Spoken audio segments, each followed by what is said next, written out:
Assalamualaikum warahmatullahi wabarakatuh. Perkenalkan, nama saya Muhammad Fahmi Nur Adha. Saya dari jurusan bimbingan dan konseling dari Fakultas FKIP. Saya di sini akan mempresentasikan materi tentang karakteristik perkembangan anak dan remaja serta penerapannya di dalam pendidikan. Kita langsung saja ke pembahasan karena waktunya sangat terbatas ya teman-teman. Di sini saya akan menjelaskan secara singkat, padat dan jelas. Di sini ada 4 poin. Yang pertama itu kesehatan umum, yang kedua energi dan stamina, yang ketiga perkembangan otak, terus yang keempat itu keseimbangan dan koordinasi. Yang pertama kesehatan umum. Kesehatan umum itu merupakan faktor paling penting dalam kemampuan seorang anak dan remaja untuk hadir dan berpartisipasi dalam proses pendidikan. Nah, jika si anak mengalami masalah kesehatan fisik gitu ya, seperti penyakit kronis, terus gangguan perkembangan, itu dapat mempengaruhi kehadiran mereka di dalam sekolah, terus mempengaruhi konsentrasi dalam belajar. Nah itu kesehatan umum ya. Terus yang kedua, energi dan stamina. Energi dan stamina itu sangat mempengaruhi tingkat energi dan stamina anak atau remaja. Mereka yang aktif secara fisik mungkin mereka memiliki energi yang lebih gitu ya untuk berpartisipasi di dalam kegiatan sekolah dan belajar gitu ya, supaya lebih baik. Oleh karena itu penting kita untuk mendorong pola hidup sehat dan kegiatan fisik yang cukup. Nah itu energi dan stamina ya teman-teman. Terus yang ketiga perkembangan otak. Perkembangan otak itu juga berhubungan dengan perkembangan fisik. Jika perkembangan otak itu ada gangguan atau cedera pada sistem saraf, dapat mempengaruhi kemampuan kognitif mereka ya, termasuk kemampuan belajar, ingatan, dan pemecahan masalah. Terus yang keempat itu keseimbangan dan koordinasi. Keseimbangan dan koordinasi itu kemampuan motorik kasar dan halus perkembangan seiring dengan pertumbuhan fisik. Nah, kemampuan ini itu mempengaruhi kemampuan anak untuk menulis ya. Keseimbangan dan koordinasi itu seperti menulis, menggambar, dan berpartisipasi dalam aktivitas akademik yang lainnya gitu ya. Nah gitu, kita langsung aja ke slide yang selanjutnya. Yang di sini ada karakteristik perkembangan kognitif yang perlu dipahami dalam merancang metode pengajaran untuk anak dan remaja. Di sini ada 4 poin juga. Yang pertama itu tahap perkembangan kognitif. Yang kedua itu kemampuan pemrosesan informasi. Yang ketiga kemampuan berpikir abstrak. Dan yang keempat itu perkembangan bahasa. Nah ya, kita bahas dari nomor 1, tahap perkembangan kognitif. Tahap perkembangan kognitif itu seperti yang dijelaskan dalam teori Jean Piaget. Misalnya tahap operasi konkret dan formal gitu ya. Itu membantu si anak agar bisa mengatur materi pembelajaran sesuai dengan tingkat materi pemahaman mereka ya. Terus yang kedua itu kemampuan pemrosesan informasi. Nah, kemampuan pemrosesan informasi itu kemampuan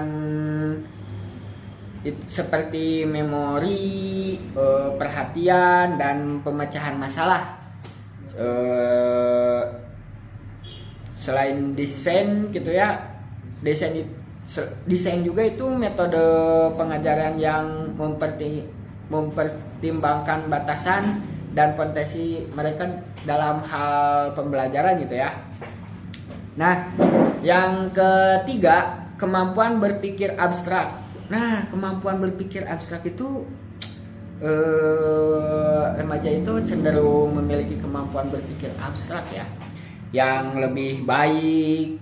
Oleh karena itu kita harus meningkatkan pembelajaran mereka yang sesuai kemampuan gitu ya. Nah, yang keempat, perkembangan bahasa.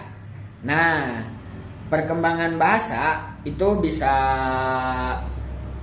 dipahami perkembangan bahasa mereka ya, termasuk pemahaman dan ekspresi verbal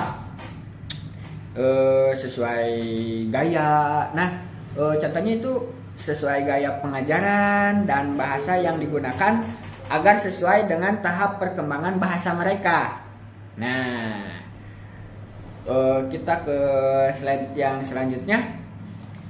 Di sini ada aspek perkembangan sosial dan emosional yang mempengaruhi lingkungan belajar di sekolah. Ya, di sini ada 5 poin.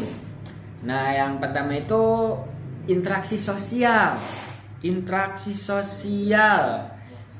sosial itu sangat mempengaruhi cara mereka berinteraksi dengan teman sekelas gitu ya.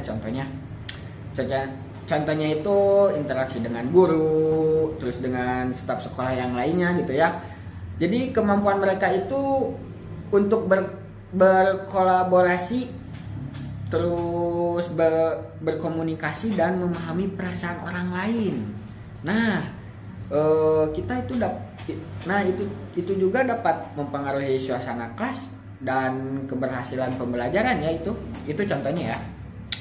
Terus yang kedua itu kesejahteraan emosional. Nah, kesejahteraan emosional itu siswa bisa memainkan peran penting dalam kemampuan untuk fokus belajar dan berpartisipasi dalam pembelajaran.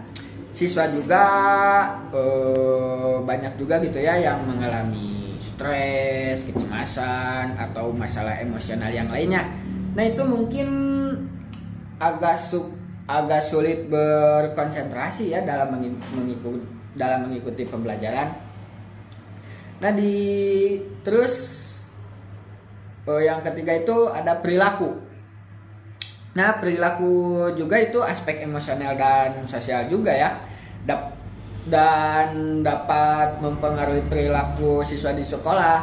Siswa yang memiliki masalah dalam mengelola emosi, mereka mungkin lebih cenderung memiliki konflik dengan teman sekelas, bisa dengan guru juga bisa ya teman-teman, dan juga dapat mengganggu lingkungan belajar. Nah, itu perilaku ya. Terus yang keempat, keterlibatan dalam kegiatan sekolah. Itu juga bisa mempengaruhi perkembangan sosial ya dan emosional. Terus itu juga dapat melibatkan siswa dalam kegiatan ekstrakurikuler seperti proyek sekolah, terus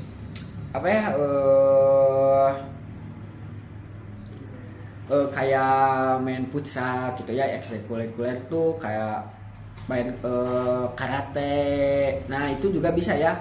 Terus si siswa itu merasa nyaman gitu ya, secara emosional itu cenderung ke aktif dan terlibat dalam kegiatan sekolah. Jadi si siswa itu jadi nyaman gitu ya, lama-lama di sekolah itu nyaman, asik. Nah, itu juga keterlibatan dalam kegiatan sekolah ya. Terus yang kelima itu perkembangan pribadi juga lingkungan belajar di sekolah juga dapat berperan gitu ya untuk membantu siswa mengembangkan keterampilan sosial dan emosional. Nah, untuk perkembangan pribadi itu ya, guru dan staf sekolah juga memiliki peran atau memiliki kesempatan untuk memberikan dukungan gitu ya, seperti pelatihan, terus bimbingan pada siswa gitu ya. Nah, yang selanjutnya kita langsung kesimpulan ya, karena waktunya terbatas. Nah, di sini kesimpulan. Yang pertama itu, setiap tahap perkembangan memiliki ciri-ciri khusus yang perlu dipahami oleh pendidik untuk mendukung perkembangan optimal dan remaja. Terus yang kedua itu, pemahaman tentang karakteristik perkembangan membantu guru dan merancang pengalaman belajar yang sesuai dengan tingkat perkembangan siswa. Terus yang ketiga, penyelesaian kurikulum dan metode pengajaran dengan tahap perkembangan anak dan remaja dapat meningkatkan efektivitas pembelajaran. Nah, segitu saja mungkin materi saya. Bila ada kesalahan atau cara ngomong saya belibet, mohon dimaklum karena saya juga masih belajar ya teman-teman. Segitu saja materi saya. Assalamualaikum warahmatullahi wabarakatuh.